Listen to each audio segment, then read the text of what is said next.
Hello students, कैसे हैं आप सब। और जैसे कि आप सबको मालूम है कि हम ऑर्गेनिक का एक इम्पोर्टेंट टॉपिक पढ़ रहे हैं, नेम्ड रिएक्शंस को हम पढ़ रहे हैं। कल वाली क्लास में हमने 15 रिएक्शंस को देखा था और रिमेनिंग जो रिएक्शन रहती हैं वो मैं आपको आज वाली क्लास में कवर करा दूंगी। यहाँ पे आपको जो नंबरिंग दिखेगी वो रैंडम नंबरिंग है, क्योंकि बीच में से मैंने कुछ रिएक्शंस को स्किप किया है जो कि आपकी नेम्ड रिएक्शन से बिलोंग नहीं करती। लाइक फ्रीडल क्राफ्ट रिएक्शन हो गई या डी कार्बोक्सिलेशन रिएक्शन हो गई, तो इनको मैंने स्किप किया है, उसका आप ध्यान रखें। चलिए फिर स्टार्ट करते हैं एल्डोल कंडेंसेशन को। कौन से चैप्टर में पढ़ा है आपने इस रिएक्शन को? ये रिएक्शन आपने पढ़ी हुई है एल्डिहाइड एंड कीटोन में।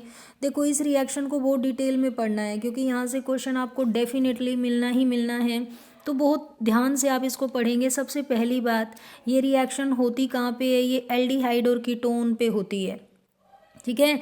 इस रिएक्शन के लिए जो कंडीशन चाहिए आपको, वो आपके पास ईदर एल्डिहाइड और कीटोन होना चाहिए, तब ये रिएक्शन होती है। दूसरी बात, किसकी प्रेजेंस में होती है? डाइल्यूट एल्कली की प्रेजेंस में होती है। एल्कली किसको बोला जाता है? वाटर सोल्यूबल बेस को एल्कली बोला जाता है। समझ आई बात। और थर्ड कंडीशन आपको क्या बतानी है यहाँ पे, जो यहाँ पे मेंशन नहीं है, वो आपको ये बताना है कि अल्फा कार्बन के ऊपर हाइड्रोजन होना जरूरी है। अल्फा कार्बन किसको कहते हैं? When you leave the functional group outside, जब आप इसको बाहर छोड़ देते हैं तो जो नेक्स्ट कार्बन आपका होता है उसी को क्या बोलते हैं? अल्फा कार्बन बोलते हैं। अल्फा कार्बन के ऊपर अगर हाइड्रोजन है तब तो एल्डोल कंडेंसेशन लगेगी, अदरवाइज एल्डोल कंडेंसेशन नहीं होती है, ठीक है। उसके बाद इसका जो प्रोडक्ट बनता है वो या तो होगा बीटा हाइड्रोक्सी एल्डिहाइड या फिर क्या होगा? बीटा हाइड्रोक्सी कीटोन, ठीक है। प्रोडक्ट या तो क्या होगा? बीटा हाइड्रोक्सी एल्डिहाइड होगा या फिर बीटा हाइड्रोक्सी कीटोन होगा। अगर बीटा हाइड्रोक्सी एल्डिहाइड आपके पास बन रहा है तो तब तो आप उसको बोलेंगे एल्डोल, लेकिन अगर बीटा हाइड्रोक्सी कीटोन बन रहा है तो तब आप उसको बोलेंगे कीटोल। ओके, तो ये आपको ध्यान रखना। अभी कंडीशन वापस से लर्न करें एक बार। पहली कंडीशन क्या है? भी या तो एल्डिहाइड होना चाहिए, ठीक है, मोलिक्यूल एल्डिहाइड, या फिर क्या हो सकता है? कीटोन, या फिर ऐसा भी हो सकता है कि 1 molecule of aldehyde and 1 molecule of ketone you can take, ठीक है। ये इसकी फर्स्ट रिक्वायरमेंट। सेकंड क्या बोला आपने? डाइल्यूट बेस चाहिए, डाइल्यूट बेस चाहिए, इसके लिए एल्कली चाहिए। और थर्ड आपने क्या बोला कि there must be hydrogen atom at the alpha carbon, alpha carbon के ऊपर हाइड्रोजन होना चाहिए, तब आपका क्या प्रोडक्ट बनता है? एल्डोल बनता है। तो आप देखो इसको डायरेक्ट कैसे कराना है। आपने लिया CH3CHO और एक और आपने लिया CH3CHO, ये 2 मोलिक्यूल्स आपने ले लिए एल्डिहाइड के, और आपको दिख रहा होगा कि ये दोनों मोलिक्यूल सेम हैं। अगर ये सेम यूनिट हैं तो आपके पास सेल्फ एल्डोल होने जा रही है। किसकी प्रेजेंस में रिएक्शन कराओगे? डाइल्यूट बेस की प्रेजेंस में। ये डाइल्यूट बेस आपका NaOH हो सकता है, KOH भी हो सकता है। अब आपको क्या करना है? देखो ऐसे करना है कि जो आपकी यूनिट लिखी हुई है ना, ये नीचे जो यूनिट लिखी हुई है ये इसका अल्फा कार्बन है, तो इससे एक हाइड्रोजन हटाओ और इस ऑक्सीजन को दे दो, ठीक है। इससे एक हाइड्रोजन निकाल के इस ऑक्सीजन को दे दो, तो क्या बन जाएगा आपके पास? आपके पास बनेगा CH3, फिर बना CH। अब जिस ऑक्सीजन को हाइड्रोजन मिला है वो OH में कन्वर्ट हो गया and enclose them into the bracket. उसके बाद क्या आता है? अब देखो इस CH3 से आपका एक हाइड्रोजन तो जा चुका, तो आपके पास क्या बचा है? यहाँ पे CH2 बचा है, और आगे इसमें क्या लगा हुआ है? CHO लगा हुआ है, ठीक है। ये बन गया आपके पास बीटा हाइड्रोक्सी एल्डिहाइड। कैसे? जब आप अल्फा बीटा में नंबरिंग देते हैं तब आप फंक्शनल ग्रुप को बाहर छोड़ देते हैं और नेक्स्ट कार्बन को आप कहते हैं alpha, next to alpha is beta. तो आपको दिख रहा है कि बीटा कार्बन पे क्या प्रेजेंट है? OH ग्रुप प्रेजेंट है, तो इसीलिए आप इसको बीटा हाइड्रोक्सी बोल रहे हैं। तो ये बीटा हाइड्रोक्सी एल्डिहाइड आपके पास बन गया, ठीक है। अब क्या होता है कि जो ये बीटा हाइड्रोक्सी एल्डिहाइड या बीटा हाइड्रोक्सी कीटोन जो आपके पास बने हैं, अगर आप इनको हाई टेम्परेचर पे हीट कर दें तो क्या होता है? वाटर रिलीज होता है, यहाँ से एक वाटर मॉलिक्यूल रिलीज हो जाएगा, इसमें से भी वाटर मॉलिक्यूल रिलीज हो जाएगा, ये OH चला जाएगा और अल्फा पे लगा हुआ एक हाइड्रोजन भी यहाँ से निकल जाएगा, और जिसकी वजह से अल्फा और बीटा के बीच में आपको डबल बॉन्ड आता हुआ भी दिखेगा। तो ये अल्फा बीटा अनसैचुरेटेड कंपाउंड फिर आपके पास बन जाता है।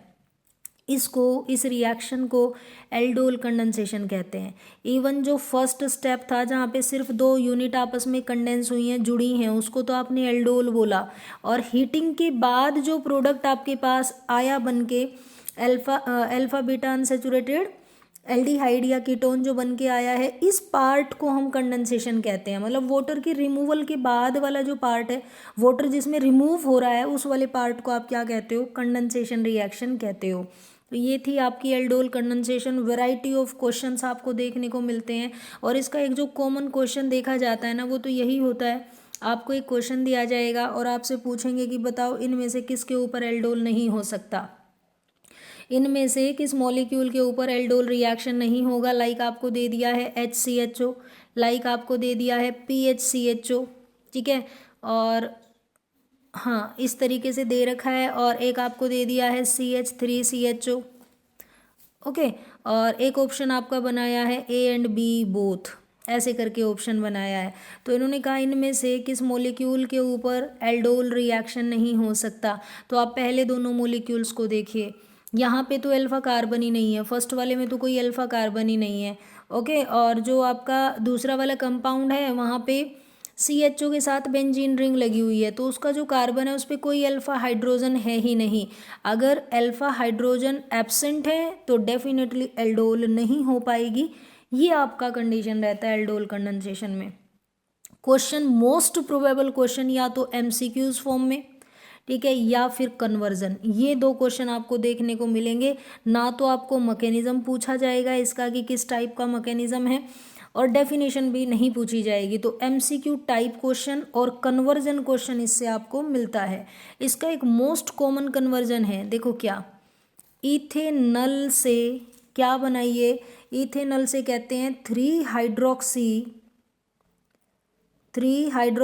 ब्यूटेनल बना के दिखाएं, ठीक है। ये क्वेश्चन इसका, ये कन्वर्जन में क्वेश्चन आता है, इथेनल से 3 हाइड्रोक्सी ब्यूटेनल बना के दिखाएं। तो आप ज़रूर प्रैक्टिस करें इसकी, ओके। और कोई डाउट अगर आपको आता है तो दोबारा बताना, मैं फिर से एक्सप्लेन करूँगी इस रिएक्शन को अगर कहीं पे कोई प्रॉब्लम है तो। Move to the next reaction. अब आपके पास है कौन सी, कैनिज़ारो। कैनिज़ारो रिएक्शन किस पे होती है? ये भी एल्डिहाइड पे होती है। तो कैसी एल्डिहाइड पे होती है? ऐसी एल्डिहाइड पे जिनके ऊपर अल्फा हाइड्रोजन नहीं होता। कुछ ऐसी एल्डिहाइड्स होती हैं जैसे कि आपका यही है, फॉर्मल्डिहाइड है, इसमें अल्फा कार्बन ही नहीं है, ठीक है, तो इसके पास कोई अल्फा हाइड्रोजन है ही नहीं। जैसे आपका बेंजल्डिहाइड है, ये रहा आपका बेंजल्डिहाइड, ये रहा, देखो अल्फा कार्बन कौन सा है, ये वाला कार्बन अल्फा है। आप खुद बताओ क्या इस पे कोई हाइड्रोजन होगा? नहीं होगा। देखो 1 2 3 4 बॉन्ड बने तो हुए हैं, टेट्रावेलेंसी कंप्लीट किए हुए हैं, तो इसके पास तो कोई हाइड्रोजन है ही नहीं। तो ये दोनों ही सबस्ट्रेट आपके कैनिज़ारो रिएक्शन को दिखाएंगे, ये एल्डोल रिएक्शन को नहीं दिखा पाएंगे, ठीक है। तो कैनिज़ारो रिएक्शन के लिए आपको ऐसी एल्डिहाइड यूनिट लेनी है जिनके अल्फा कार्बन के ऊपर हाइड्रोजन नहीं होते हैं।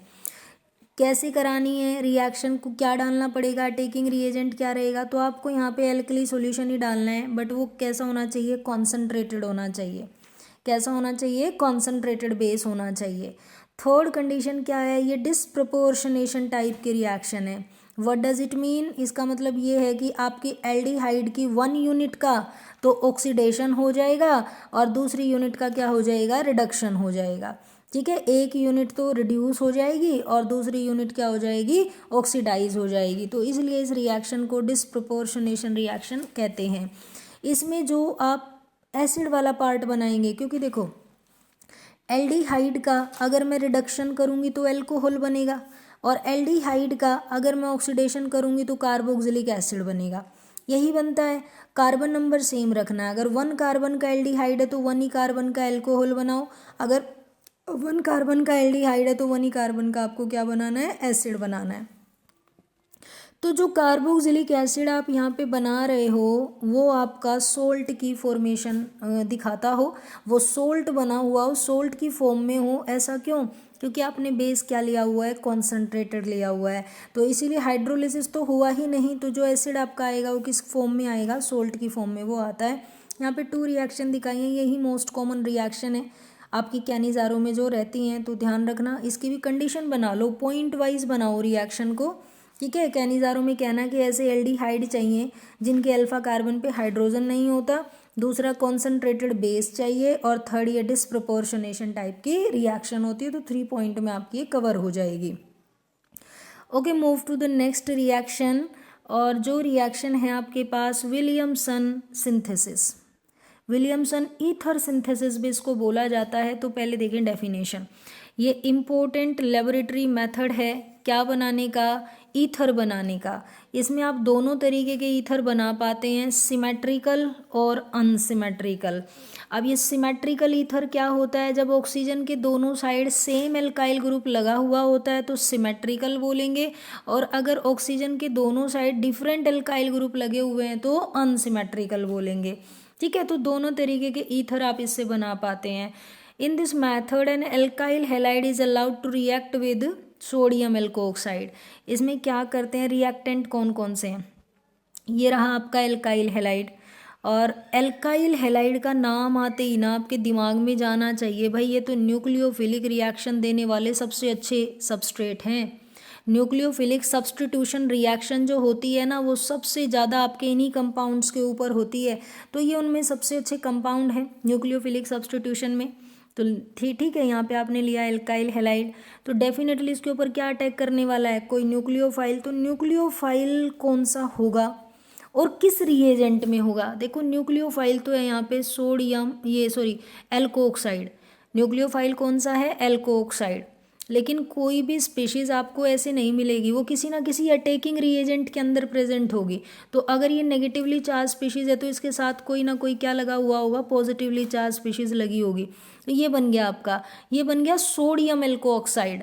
और इस सोडियम एल्कोक्साइड रिएजेंट के अंदर से ही क्या निकलेगा, आपका न्यूक्लियोफाइल निकलेगा, कौन सा, OR नेगेटिव एल्कोक्साइड। समझ आई बात आपको।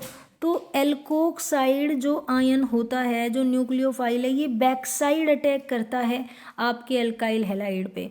बैक साइड अटैक वाले मैकेनिज्म को आप SN2 मैकेनिज्म कहते हो, और ईजिली यहाँ पे क्या बन जाता है, ईथर बन जाता है। अब क्योंकि रिएक्शन SN2 है तो एल्काइल हैलाइड की रिएक्टिविटी मैटर करेगी। एल्काइल हैलाइड आपका कैसा होना चाहिए, प्राइमरी होना चाहिए, then secondary, then tertiary. Reason क्या है, बैक साइड अटैक के लिए आपका जो सबस्ट्रेट है वो हिंड्रेंस फ्री होना चाहिए, उसमें भीड़ भाड़ नहीं होनी चाहिए। तो ये रिएक्शन विलियमसन ईथर सिंथेसिस होती है। Clear guys. इसके बाद आता है इटार्ड रिएक्शन। अगेन देखो 22 के बाद 24 नंबर डला हुआ है, क्योंकि बीच में जो रिएक्शन है ना वो कोई नेम्ड रिएक्शन नहीं है। जैसे फ्रीडल क्राफ्ट हुई, वो कोई नेम्ड रिएक्शन नहीं है, ठीक है, लेकिन थोड़ी सी कॉमन रिएक्शन है, इसलिए मैंने उनको लिस्ट में डाला हुआ था। उनको हम किसी और क्लास में कवर करेंगे, आज हमारे पास सिर्फ और सिर्फ नेम्ड रिएक्शन रहेंगी। चलिए इटार्ड देखते हैं। इटार्ड को कैसे याद करोगे भाई, टोल्विन से बेंजल्डिहाइड। देखिए टोल्विन से क्या बनाया जाता है, जो टोलिन है, टोलिन कंपाउंड से क्या बना दिया जाता है, बेंजल्डिहाइड बना दिया जाता है। इस रिएक्शन को आप कहते हो इटार्ड। ओके, और इसका जो रिएजेंट है वो है क्रोमाइल क्लोराइड, CrO2Cl2। ठीक है, ये होता है CS2 की प्रेजेंस में। हालांकि एक बीच में एक क्रोमियम कॉम्प्लेक्स बनता है, एक इंटरमीडिएट बनता है। ठीक है, ये वाला जो देख रहे हैं आप, वेट प्लीज, देखिए बीच में ये क्रोमियम कॉम्प्लेक्स आपको दिख रहा है, ये इंटरमीडिएट इसमें बनता है। अगर आपको याद रहे तो बना लो, अदरवाइज आप डायरेक्टली क्या करेंगे, आप डायरेक्टली टोलिन से क्या बना देंगे, बेंजल्डिहाइड बना देंगे इटार्ड रिएक्शन के अंदर। बस इतनी सी बात आपको यहाँ पे याद करनी है। उसके बाद आती है वेरी इंपॉर्टेंट रिएक्शन, HVZ बोलते हैं जिसको, HVZ रिएक्शन। ठीक है, मतलब लास्ट जो आपका ऑर्गेनिक मॉलिक्यूल है कौन सा है, कार्बोक्सिलिक एसिड। ठीक है, कार्बोक्सिलिक एसिड के ऊपर ये रिएक्शन होती है, HVZ रिएक्शन। और ये कार्बोक्सिलिक एसिड में अल्फा हाइड्रोजन को हेलोजिनेट करने वाली रिएक्शन होती है। व्हाट डज इट मीन, देखो CH3COOH, अल्फा कार्बन कौन सा होगा, यही वाला अल्फा कार्बन होगा। तो जब आप इस कार्बोक्सिलिक एसिड को किससे ट्रीट करते हो, किसी हेलोजन मॉलिक्यूल से ट्रीट करते हो, किसकी प्रेजेंस में, रेड फॉस्फोरस की प्रेजेंस में, तो अल्फा कार्बन से एक हाइड्रोजन हट जाता है और वहाँ पे हेलोजन लग जाता है। ठीक है, हेलोजिनेटेड करना है आपको, अल्फा कार्बन को हेलोजिनेटेड करना है। इस रिएक्शन को ही HVZ कहते हैं। इसमें आने वाला जो हेलोजन है या तो वो क्लोरीन होगा या फिर वो क्या होगा, ब्रोमीन होगा। ये रिएक्शन आपकी HVZ रिएक्शन होती है। एक बार ये रिएक्शन मैं कवर कर लूँ, उसके बाद इन पे बेस्ड जो क्वेश्चन होते हैं वो बताऊंगी आपको कि किस टाइप से आपको क्वेश्चन करना है। ठीक है, देखो अगर आप हार्ड वर्क कर रहे हो तो इतना करो कि क्वेश्चन निकाल के ले जाओ, अदरवाइज छोड़ दो, मेहनत ही मत करो फिर। ठीक है, इस तरीके से पढ़ो चीज़ों को कि वो आपके ब्रेन में स्टोर हों और उन पे बेस्ड क्वेश्चन को आप कर पाएँ। ठीक है बेटा, आगे मूव करते हैं। देखिए अब हमारे पास है होफमैन ब्रोमाइड रिएक्शन, बल्कि इसको होफमैन ब्रोमामाइड रिएक्शन बोलते हैं। होफमैन ब्रोमामाइड रिएक्शन है ये, और जैसे नाम में पता चल रहा है अमाइड का जिक्र हो रहा है यहाँ पे, अमाइड। तो ये देखो एसिड अमाइड के ऊपर ब्रोमीन का रिएक्शन है बेस की प्रेजेंस में, और इस रिएक्शन में डिग्रेडेशन होता है। यहाँ पे जो ये कार्बोनियल ग्रुप है ना, ये हट जाता है। अब जैसे यहाँ से कार्बोनियल हटेगा तो आपका जो प्रोडक्ट बनेगा वो 1 कार्बन लेस होगा, एक कार्बन कम हो जाता है। तो ये रिएक्शन कार्बन को कम करने के लिए यूज़ की जाती है। होफमैन ब्रोमामाइड डिग्रेडेशन रिएक्शन है ये, अमाइंस वाले चैप्टर में आपको मिलेगी। अमाइड के ऊपर रिएक्शन है ब्रोमीन की प्रेजेंस में और बेस डालते हुए, और किसका डिग्रेडेशन हो जाता है, कार्बोनियल ग्रुप का। कार्बोनियल ग्रुप यहाँ से हट जाएगा तो आपके पास प्राइमरी अमाइन यहाँ पे बन के आती है, और उस अमाइन में 1 कार्बन क्या होगा, कम होगा, लेस होगा। ठीक है, जैसे आप ये एग्जाम्पल देखें, यहाँ से CO हट गया तो RNH2 बना है मेन प्रोडक्ट। सिमिलरली नीचे वाला देखें, आपके पास बेंजीनामाइड है, ये रहा, तो इसका जो ये CO है ये हट जाएगा और आपके पास एनिलीन आ जाता है। ओके, आगे देखिए नेक्स्ट रिएक्शन क्या है, ये है गैब्रियल थैलीमाइड सिंथेसिस। ये भी आपकी अमाइन वाली ही एक रिएक्शन है। इसका जो स्टार्टिंग मटेरियल है वो थैलीमाइड है, ये कंपाउंड थैलीमाइड कहलाता है। ठीक है, ये कंपाउंड थैलीमाइड, आप बड़े ध्यान से समझिए आप एक बार इसको। देखो थैलीमाइड में आपको क्या दिख रहा है, ये 2 कार्बोनियल ग्रुप दिख रहे हैं। ठीक है, और कार्बोनियल ग्रुप का नेचर कैसा होता है, इलेक्ट्रॉन विड्रॉइंग होता है, तो जिसकी वजह से ये इधर से इलेक्ट्रॉन अट्रैक्ट कर रहे हैं अपनी तरफ। नाइट्रोजन वाली साइड से क्या अट्रैक्ट कर रहे हैं, इलेक्ट्रॉन को अट्रैक्ट कर रहे हैं अपनी तरफ, जिसकी वजह से नाइट्रोजन को इलेक्ट्रॉन की कमी होती है तो वो कहाँ से इलेक्ट्रॉन लेगा, हाइड्रोजन वाले बॉन्ड से लेगा, और आपका हाइड्रोजन यहाँ से डिटैच हो जाएगा, टूट जाएगा। ठीक है, और जो हाइड्रोजन निकल सकता है, जिस हाइड्रोजन को आप H पॉजिटिव की फॉर्म में निकाल सकते हो, तो वो एसिडिक बिहेवियर देता है ना। तो इसका मतलब ये जो कंपाउंड है थैलीमाइड, ये कैसे बिहेव करेगा, एसिड की तरह बिहेव करेगा। अब एसिड की रिएक्शन किसके साथ होती है, बेस के साथ होती है। तो आपने इसका फर्स्ट स्टेप में रिएक्शन करा दिया बेस के साथ। एसिड बेस में आप निकालो किसको, यहाँ से H निकालो, इधर से OH निकालो, वाटर रिलीज कर दो और K को नाइट्रोजन के साथ जोड़ दो। ठीक है, तो ये आपके पास एक सोल्ट बन गया। अब यहाँ पे देख रहे हो आप, नाइट्रोजन के ऊपर कौन सा चार्ज आ गया है, negative, means it can behave as a nucleophile. तो न्यूक्लियोफाइल की तरह बिहेव कराना है तो भाई एल्काइल हैलाइड पे करा लो, एल्काइल हैलाइड पे बैक साइड अटैक करा दो, फिर से back side attack. Back side attack मतलब कौन सा मैकेनिज्म, SN2 मैकेनिज्म। तो SN2 मैकेनिज्म के अंदर रिएक्टिविटी क्या होती है, primary alkyl halides are more reactive towards SN2 mechanism, क्योंकि स्टीरिक फ्री होते हैं, भीड़ भाड़ कम होती है उनके अंदर। तो आपने यहाँ से पीछे से अटैक कराया, अब नाइट्रोजन पे कौन जुड़ गया, R जुड़ गया। अब फाइनल स्टेप में क्या कर दो, बेस के साथ हाइड्रोलिसिस कर दो। बेस के साथ जब आप हाइड्रोलिसिस करोगे तो इधर आपके पास सोल्ट बन जाएगा थैलिक एसिड का, और आपके पास क्या आ जाएगी, प्राइमरी अमाइन आ जाएगी। NCERT की बैक एक्सरसाइज में इस रिएक्शन पे डिपेंड कुछ रीजनिंग क्वेश्चन लिखे हुए हैं, रीजन बेस्ड क्वेश्चन है वहाँ पे, कि भाई गैब्रियल थैलीमाइड में प्राइमरी अमाइन ही क्यों बनता है, या फिर गैब्रियल थैलीमाइड में एरोमेटिक अमाइन को क्यों नहीं बनाया जा सकता। तो उसका रीज़न आप ज़रूर फाइंड आउट करें। रीज़न यही आएगा कि जो बैक साइड अटैक हो रहा है, बैक साइड अटैक कौन से मैकेनिज्म से होता है, SN2 से, और SN2 में सबसे ज़्यादा रिएक्टिव एल्काइल हैलाइड कौन सा है, आपका प्राइमरी वाला है। तो अमाइन कौन सी बन के आएगी, प्राइमरी ही बन के आएगी। ठीक है, अभी देखिए लास्ट ये 2 रिएक्शन आपके पास।